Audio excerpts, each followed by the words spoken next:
प्रिय विद्यार्थियों, आज हम कक्षा 11 हिंदी की पाठ्यपुस्तक अंतरा भाग 1 के गद्य खंड के अध्याय 4 में वर्णित साहित्यकार रांगे राघव द्वारा रचित कहानी जिसका शीर्षक है गूंगे से संबंधित अभ्यास प्रश्न हल करने जा रहे हैं। पहला प्रश्न इस प्रकार से है, गूंगे ने अपने स्वाभिमानी होने का परिचय किस प्रकार दिया?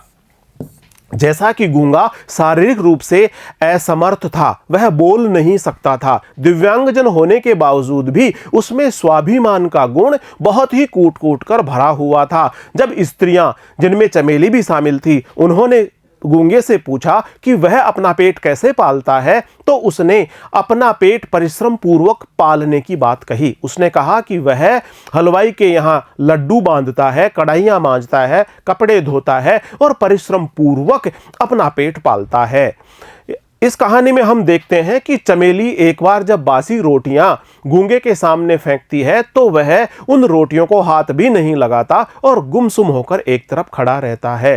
गूंगे द्वारा बसंता को दंड दिए जाने पर चमेली बसंता का ही पक्ष लेती है और वह पक्षपात करती हुई गूंगे पर हाथ उठा लेती है। गूंगा चमेली का हाथ पकड़ लेता है और इस प्रकार से वह अपने स्वाभिमानी होने का परिचय ही देता है। एक बार वह गली के लड़कों से पिट करके आता है, लहूलुहान होकर के वह वापस घर लौट आता है और इस प्रकार से उसके स्वाभिमानी होने की जानकारी प्राप्त होती है। इसका उत्तर हम इस प्रकार से लिखेंगे, गूंगा भले ही दिव्यांग था लेकिन उसके स्वभाव में स्वाभिमान तो जैसे कूट कूट कर भरा हुआ था। उसने अपने स्वाभिमानी होने का परिचय कई बार दिया है। जब चमेली और अन्य स्त्रियां उससे उसके भोजन के बारे में पूछताछ कर रही थी, यह पूछ रही थी कि वह अपना पेट कैसे पालता है, तब उसने बताया कि उसने परिश्रम करके अपना पेट भरा है, किसी के सामने हाथ नहीं फैलाया है।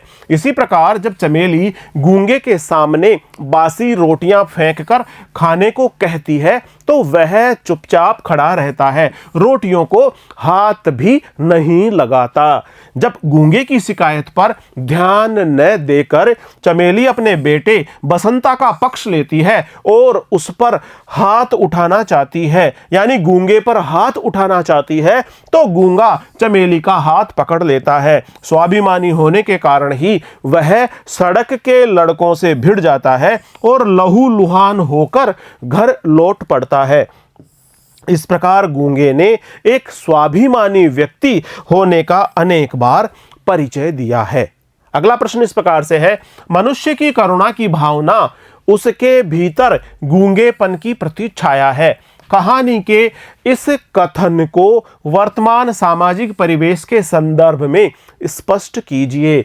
जैसा कि मनुष्य की करुणा की भावना उसके भीतर गूंगेपन की ही प्रतिछाया परछाई कही जा सकती है। समाज में होने वाले विभिन्न प्रकार के अन्याय, अत्याचार और शोषण के विरुद्ध कोई भी व्यक्ति जब आवाज नहीं उठाता है और चुपचाप होकर वह गूंगापन के भाव में भर जाता है, यानी वह स्वयं भी गूंगा बन जाता है, तो इस प्रकार से उस व्यक्ति का हृदय करुणा के भाव से भर जाता है, यानी वह उस अन्याय अत्याचार के विरुद्ध तो अपनी आवाज मुखरित नहीं कर पाता, लेकिन उस अन्याय और अत्याचार के विरुद्ध उसके हृदय में करुणा का भाव अवश्य ही भर जाता है। और सामाजिक रूप से हम देखते हैं कि ऐसे बहुत सारे व्यक्ति हैं जो अपने आसपास होने वाले अन्याय, अत्याचार और शोषण के विरुद्ध आवाज नहीं उठाते हैं, वे गूंगे बने रहते हैं और गूंगे बन करके वे होने वाले विभिन्न प्रकार के अन्यायों की रोकथाम करने में अपनी कोई सार्थक भूमिका नहीं अदा करते। इसका उत्तर इस प्रकार से लिख सकते हैं,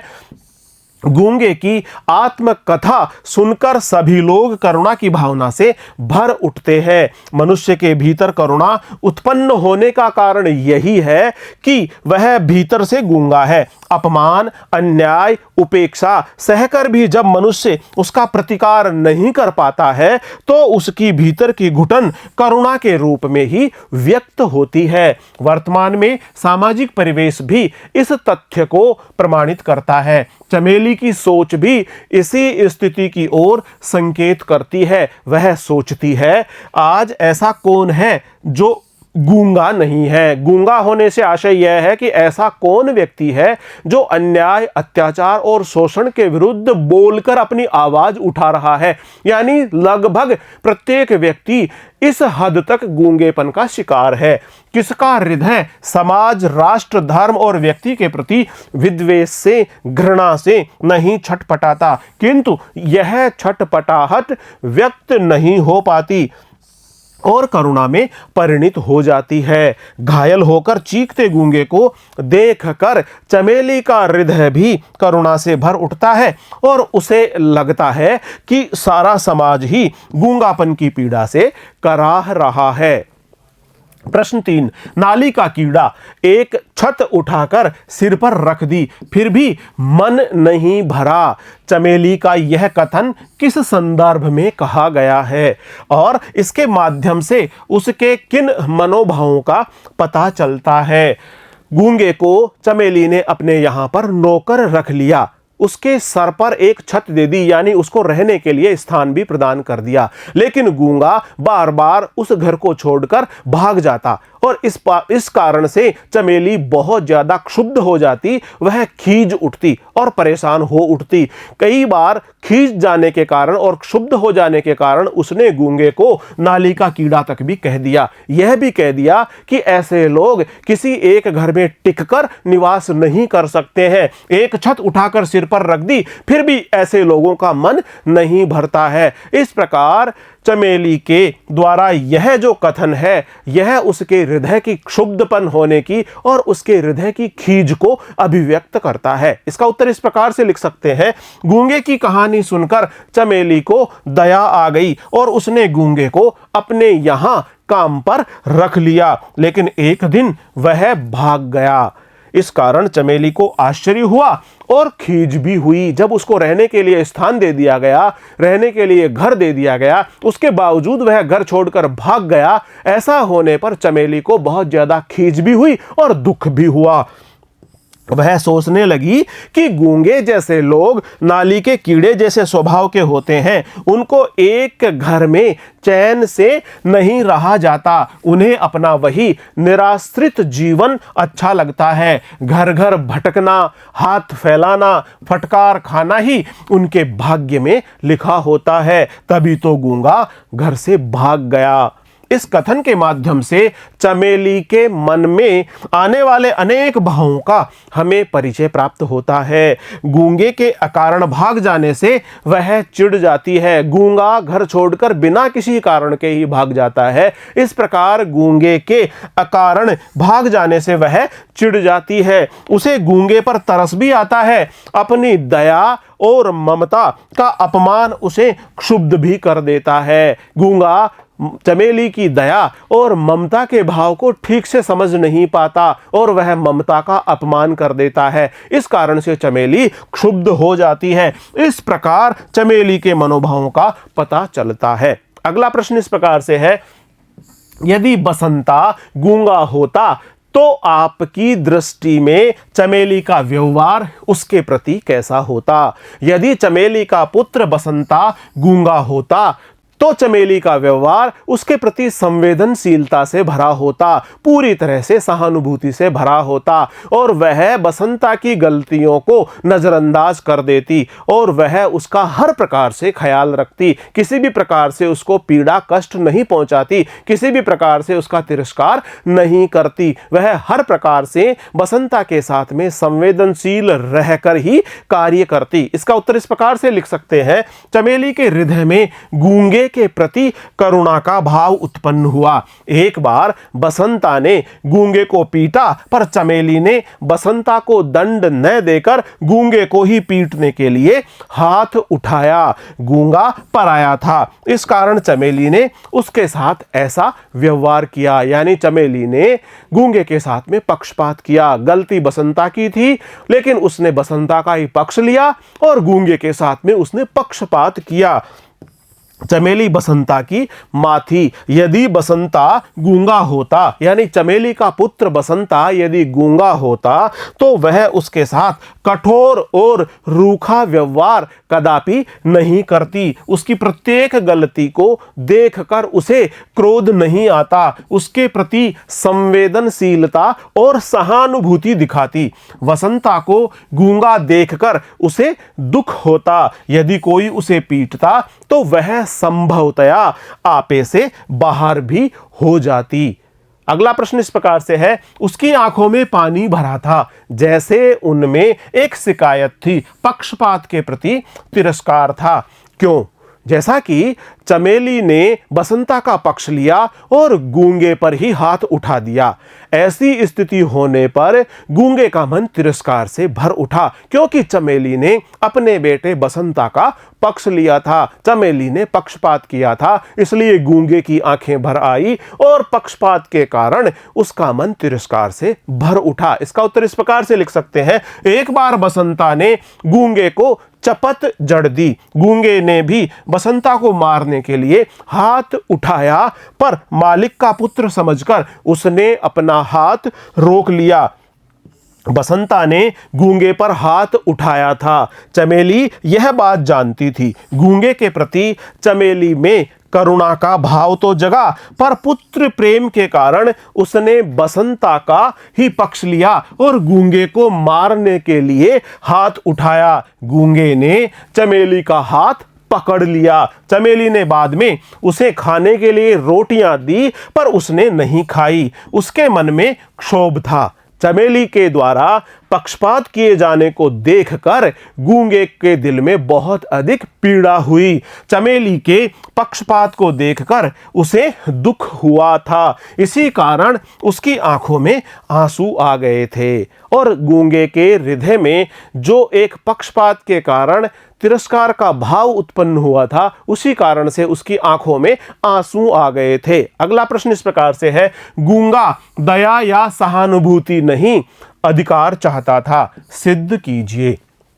जैसा कि गूंगा शारीरिक रूप से असमर्थ था, वह बोल पाने में समर्थ नहीं था। दिव्यांगजन होने के कारण सब लोग उस पर दया या सहानुभूति ही किया करते थे। यहाँ तक कि जब गूंगे के माता पिता की मृत्यु हो गई, यानी उसकी माँ उसे छोड़कर चली गई और उसके पिता की जो मूंछों वाले पिता थे उनकी मृत्यु हो गई, जब माता और पिता का साया गूंगे के सर से हट गया, तब उसके बुआ और फूफा ने उसको अपने घर पर लाकर रखा तो जरूर, लेकिन उसे घर के एक पारिवारिक सदस्य के रूप में अधिकार प्रदान नहीं किया। इसी प्रकार से गूंगा दया अथवा सहानुभूति नहीं चाहता था, वह तो अधिकार चाहता था। इसका उत्तर इस प्रकार से लिख सकते हैं, लोग दिव्यांगों के प्रति सहानुभूति तो दिखाते हैं, किंतु उनके अधिकारों का समुचित आदर नहीं करते। गूंगे के साथ भी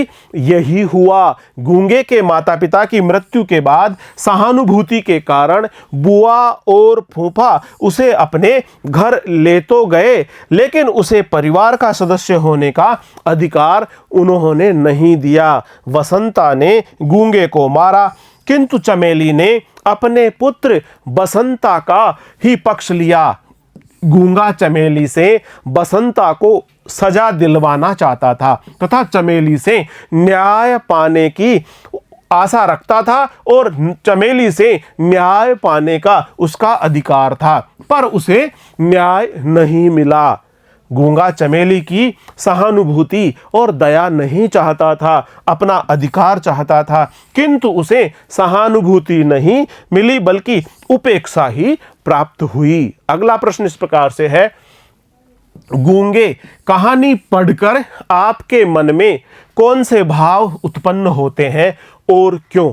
साहित्यकार रांगे राघव द्वारा रचित गूंगे कहानी को पढ़कर हमारे मन में इस प्रकार के भाव उत्पन्न होते हैं कि समाज में जितने भी दिव्यांग जन हैं उनको संवेदनशीलता के साथ में हम सब लोगों द्वारा व्यवहार किया जाना चाहिए, उनके साथ में संवेदनशीलता का व्यवहार किया जाना चाहिए, जिससे कि वे समाज की मुख्य धारा में जुड़कर अपना जीवन यापन कर सके। गूंगा बोल सकने में असमर्थ है, वह अपने मन के भावों को अभिव्यक्त नहीं कर सकता, शारीरिक शारीरिक रूप से तो वह सक्षम है, यदि कोई उसे अपने यहाँ पर मजदूरी करने के या शारीरिक श्रम के कार्य पर लगाए तो वह सारे दिन परिश्रम पूर्वक कार्य करने में सक्षम है, सफल भी है। इस प्रकार गूंगे कहानी पढ़कर हमारे मन में दिव्यांगजनों के प्रति सहनशीलता, संवेदनशीलता के भाव उत्पन्न होते हैं। इसका उत्तर इस प्रकार से लिख सकते हैं, गूंगे कहानी का पात्र गूंगा अपनी शारीरिक अक्षमता के कारण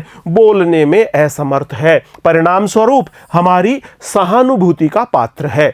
गूंगे लोग भी ईश्वर की संतान है और हमारी तरह ही मानव है। ऐसा देखा गया है कि अभिव्यक्ति की क्षमता न होने के कारण गूंगे लोग अपने प्रति होने वाले अन्याय का विरोध बोलकर नहीं कर पाते हैं। उनके प्रति हमारे मन में सहानुभूति और करुणा का भाव उत्पन्न होता है। हमें उनकी सहायता के लिए सदैव तत्पर रहना चाहिए तथा उनके प्रति संवेदनशीलता से भरा व्यवहार करना चाहिए। अगला प्रश्न है, कहानी का शीर्षक गूंगे है जबकि कहानी में एक ही गूंगा पात्र है। इसके माध्यम से लेखक ने समाज की किस प्रवृत्ति की ओर संकेत किया है? जैसा कि साहित्यकार रांगे राघव द्वारा रचित कहानी का शीर्षक गूंगे दिया गया है। गूंगा का बहुवचन गूंगे होता है और इस कहानी में गूंगे एक वर्ग विशेष का प्रतिनिधित्व करता है। ऐसा वर्ग विशेष जो अन्याय, अत्याचार और शोषण होने के बावजूद भी गूंगा ही बना रहता है। वह बोलकर इस शोषण, अन्याय, अत्याचार और पीड़ा के प्रति अपना विरोध दर्ज नहीं करवाता, अपनी आवाज बुलंद नहीं करवाता। इस प्रकार से कहानी का शीर्षक गूंगे उचित ही कहा है। इसका उत्तर इस प्रकार से लिख सकते हैं, कहानी का एक ही पात्र गूंगा है किंतु वह एक प्रतीक है और एक वर्ग विशेष का प्रतिनिधित्व करता है। कहानीकार ने गूंगा का बहुवचन यानी गूंगे शीर्षक रखकर उन सभी लोगों की ओर संकेत किया है जो अन्याय और अत्याचार को सहते रहते हैं और गूंगे की तरह विरोध नहीं करते। वे अन्याय को सहते हैं, अत्याचार और पीड़ा को सहते हुए अपना जीवन व्यतीत कर देते हैं, लेकिन वे सदैव गूंगे बने रहते हैं और गूंगे की तरह वे विरोध नहीं कर पाते। वे अत्याचार सहकर भी चुप रहते हैं। गूंगा उन लोगों का प्रतिनिधित्व करता है जो शोषित है, दलित है और उपेक्षित है। लेखक ने उन लोगों की ओर भी संकेत किया है जिनके पास वाणी है, जो बोल सकते हैं, बोलने की क्षमता रखते हैं, फिर भी गूंगे रहकर अत्याचार और अन्याय सहन करते हैं पर बोलकर विरोध दर्ज नहीं करते। उनके हृदयगत विचारों को वे अभिव्यक्त नहीं करते हैं। अतः कहानी का गूंगे शीर्षक उपयुक्त है। अगला प्रश्न इस प्रकार से है, यदि स्किल इंडिया जैसा कोई कार्यक्रम होता तो क्या गूंगे को दया या सहानुभूति का पात्र बनना पड़ता? यदि स्किल इंडिया जैसा कोई कार्यक्रम होता तो संभवतया गूंगे को दया या सहानुभूति का पात्र नहीं बनना पड़ता, क्योंकि स्किल इंडिया कार्यक्रम के अंतर्गत लोगों में विभिन्न प्रकार की क्षमताओं का विकास किया जाता है, कार्य कुशलताओं का विकास किया जाता है, उन्हें विभिन्न प्रकार के कार्य करना सिखाया जाता है और उन्हें स्वावलंबनपूर्ण जीवन जीने के लिए प्रेरित किया जाता है। इस प्रकार यदि स्किल इंडिया कार्यक्रम होता तो दिव्यांगजनों को यानी गूंगे को किसी की दया या सहानुभूति का पात्र नहीं बनना पड़ता। इसका उत्तर इस प्रकार से लिख सकते हैं, शारीरिक रूप से अक्षम लोगों यानी दिव्यांगजनों की समाज में सदा से ही दयनीय स्थिति रही है। समाज में उनको प्राय दया और सहानुभूति का पात्र माना जाता रहा है। यदि कोई दिव्यांग व्यक्ति किसी कार्य में, किसी कला में विशेष रूप से निपुण भी होता है तो भी उसकी कार्य क्षमता पर लोगों को सहज ही विश्वास नहीं होता है। दिव्यांगजन को कार्मिक के रूप में नियुक्त किया जाना भी सहज नहीं है। गूंगा भी अपनी शारीरिक अक्षमता के कारण चमेली की दया और सहानुभूति का पात्र बना था, तभी चमेली ने उसे अपने यहाँ पर काम करने के लिए घर में नौकर रख लिया था। यदि स्किल इंडिया जैसा कोई कार्यक्रम उस समय प्रचलित रहा होता तो उस गूंगे की स्थिति ऐसी दयनीय नहीं होती। वह किसी की दया और सहानुभूति का पात्र नहीं बनता। वह ऐसे कार्यक्रम का हिस्सा बनकर किसी न किसी कार्य में दक्षता प्राप्त कर लेता और स्वावलंबी जीवन बिता रहा होता। स्किल इंडिया जैसे कार्यक्रम की वजह से आज दिव्यांगजनों की स्थिति में काफी सुधार हुआ है। उनको रोजगार दिलाने में तथा कार्यकुशल बनाने में स्किल इंडिया प्रोग्राम के अतिरिक्त भी अन्य अनेक सुविधाएं प्रदान की जा रही है। दिव्यांगजन अनेक महत्वपूर्ण पदों पर कुशलतापूर्वक अपनी जिम्मेदारियां निभा रहे हैं। अगला प्रश्न इस प्रकार से है, निम्नलिखित गद्यांशों की संदर्भ सहित व्याख्या कीजिए।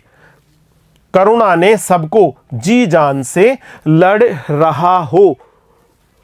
इस गद्यांश की संदर्भ सहित व्याख्या इस प्रकार से है। सबसे पहले संदर्भ इस प्रकार से है, प्रस्तुत पंक्तियां रांगे राघव द्वारा रचित कहानी गूंगे से ली गई है। साहित्यकार रांगे राघव द्वारा रचित कहानी गूंगे से प्रस्तुत पंक्तियां ली गई है। इसको हमारी पाठ्य पुस्तक अंतरा भाग 1 में संकलित किया गया है।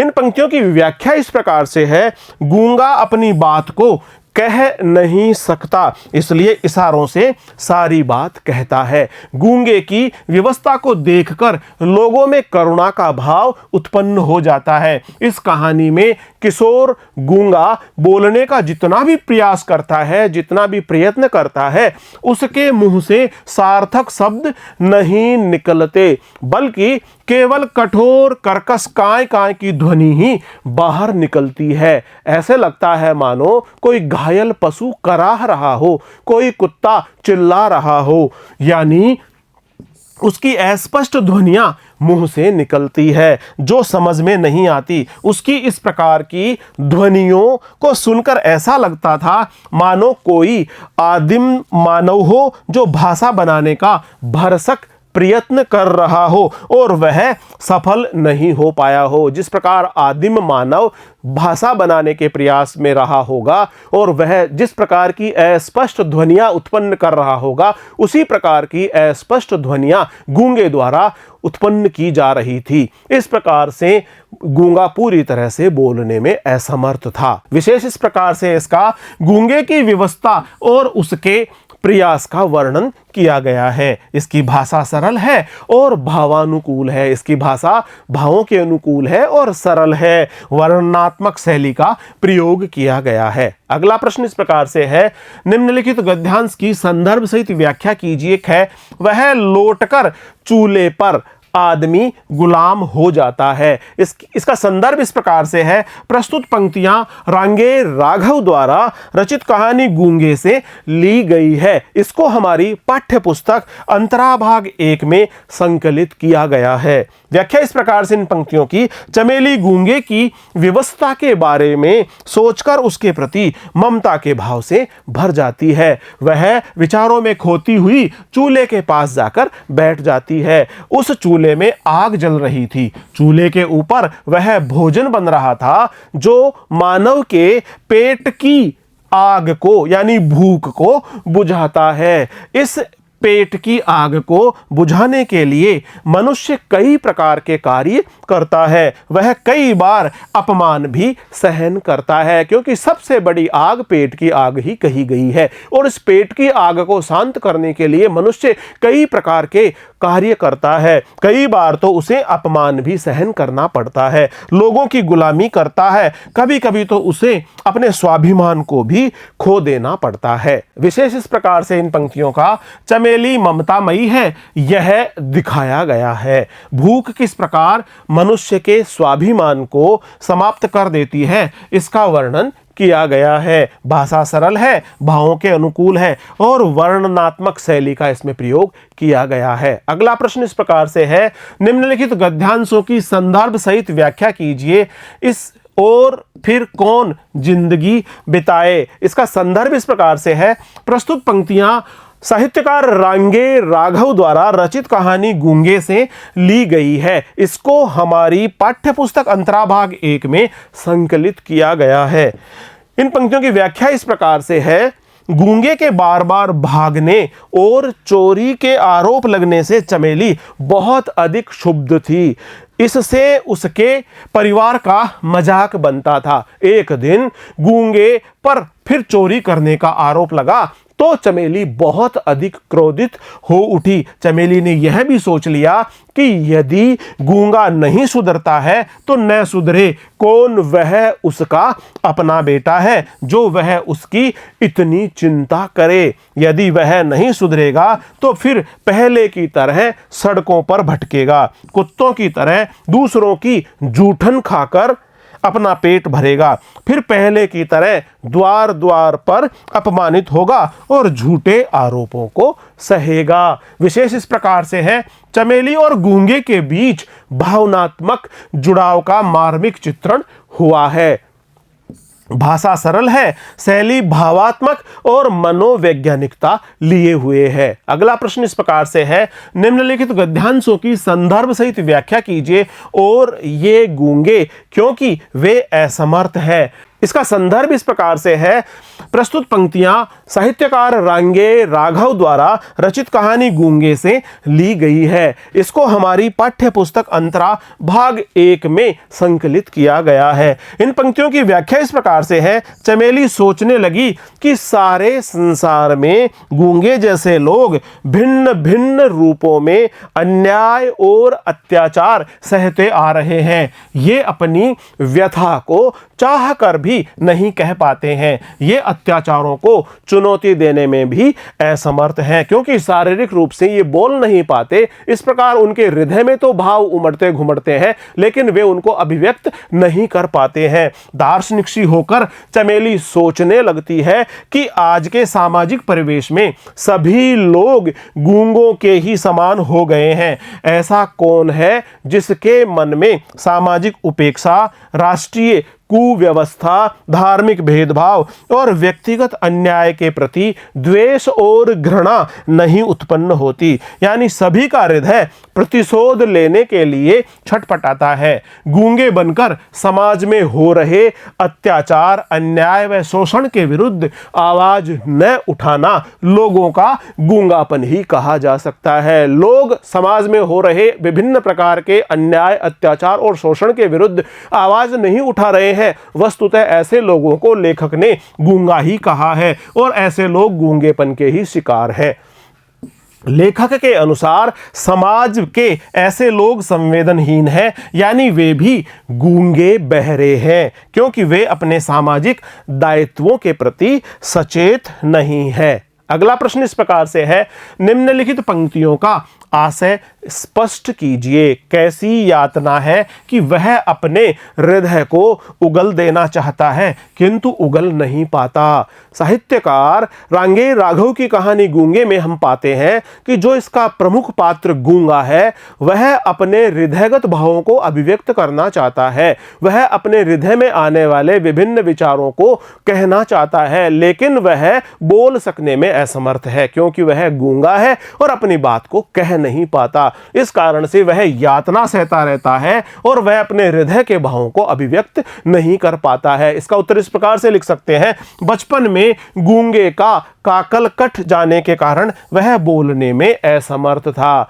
ऐसा हमने पढ़ा है कि गूंगे के बचपन में ही उसका गला साफ करने के दौरान उसका काकल कट गया था और इस कारण से काकल कट जाने के कारण अब वह बोल सकने में असमर्थ हो गया था। उसके हृदय में भी भावनाएं उठती थी जिन्हें वह अभिव्यक्त करना चाहता था, किंतु बोलने में अब असमर्थ होने के कारण वह उन भावनाओं को दूसरों तक पहुंचाने में समर्थ नहीं था। अन्याय, अत्याचार व शोषण के विरुद्ध वह अपने हृदय की भावनाओं को प्रकट तो करना चाहता था, लेकिन गूंगा होने के कारण वह बोलकर अभिव्यक्त नहीं कर पाता था और इस कारण से वह यातना ही भुगतता हुआ अपने हृदयगत भावों को अभिव्यक्त नहीं कर पाता था। अगला प्रश्न इस प्रकार से है, निम्नलिखित पंक्तियों का आशय स्पष्ट कीजिए। ख, जैसे मंदिर की मूर्ति कोई उत्तर नहीं देती वैसे ही उसने भी कुछ नहीं कहा। गूंगे पर जब जब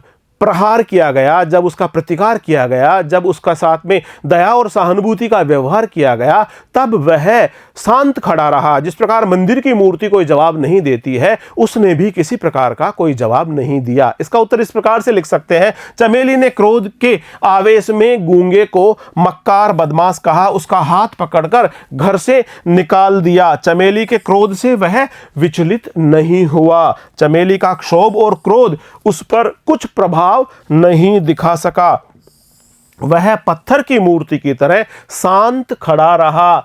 पत्थर की मूर्ति कुछ उत्तर नहीं देती, इसी प्रकार उसने भी कोई उत्तर नहीं दिया और चमेली की क्रोध भरी वाणी वह सुनता रहा। प्रिय विद्यार्थियों, आज हमने अध्याय 4 में वर्णित साहित्यकार रांगे राघव द्वारा रचित कहानी, जिसका शीर्षक है गूंगे, से संबंधित अभ्यास प्रश्न हल किए हैं। अगले वीडियो में हम सुधा अरोड़ा द्वारा रचित रचना, जिसका शीर्षक है ज्योतिबा फुले, से संबंधित वीडियो लेकर शीघ्र ही आपके समक्ष उपस्थित होंगे। तब तक बहुत बहुत नमस्कार।